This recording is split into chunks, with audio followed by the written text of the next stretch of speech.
All right, some controversy brewing at a Texas Starbucks after an amputee veteran is not allowed inside with his service dog. Iraq War vet Yancey Bear and his dog Beans were there for a meeting about the service dog's training when Bear says he was repeatedly questioned about why he even needed his dog. Joining us now is Yancey Bear and his service dog, Beans. Good morning, Beans. Good morning, Yancey. Hey, good morning, guys. How are you guys doing this morning? We are Good. well. We heard your story, but talk to us about what happened. You were walking into Starbucks. Just paint the picture for us so that we can understand. Yes, ma'am. I was walking into Starbucks to have a meeting with a potential donor and the event coordinator for Canine Companions for Independence, which is the organization I got verbena for, or from, I should say. Beans is what I call her. And as we walked through the front door, a gentleman kind of loudly stated, you can't have dogs in here, and quoted some health codes. And I then said, well, she's my service dog, sir. And he goes, well, you're not blind. And at this point, I actually thought he was kind of joking around or messing with me. And so I said, well, she's not my seeing eye dog. She's a service dog.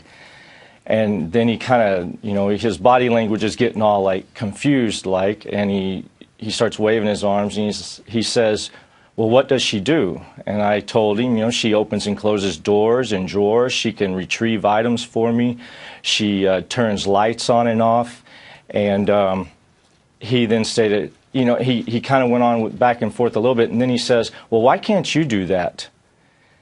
And at this point, I just knew, he had not only kind of borderlined on the service dog Texas House Bill 489 law passed in January, but now he's also gone against the ADA laws by asking me this question. And then I asked to see the manager, and he said they weren't on duty. And then I asked to see, well, whoever is in charge, and made my way to a counter. And that person was just kind of like, yeah, they can be in here, but really nonchalant about it. And we got our drinks for the meeting. I thought they had comped me for the drink and the muffin for the meeting, but it turns out my associate actually they put it on her card. Sure. So, yeah. So you unrelated, you have a leg amputated, right? Unrelated to your service in Iraq in 2009, correct? That's correct. Yeah.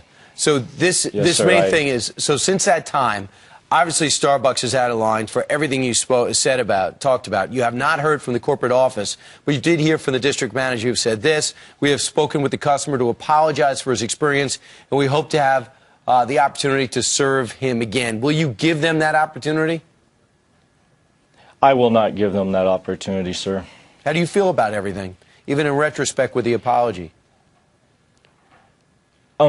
I just feel like I don't, and this isn't any kind of attack against Starbucks. This is more against corporate America, especially the customer service industry as a whole, that they need to understand that, customers are their basis for revenue. And a lot of times you go into places and they act like you're doing them a favor, or you get treated poorly.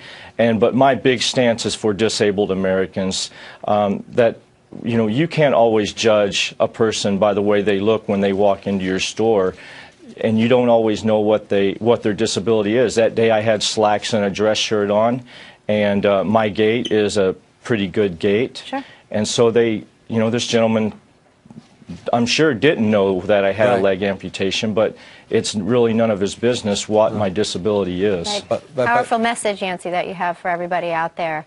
We thank you for bringing this to us and sharing that message with all, and for your service as well, and for bringing Beans with you today. Right. Beans is welcome. Beans slept through it, which is good. Beans. Thank you so much. I know, right?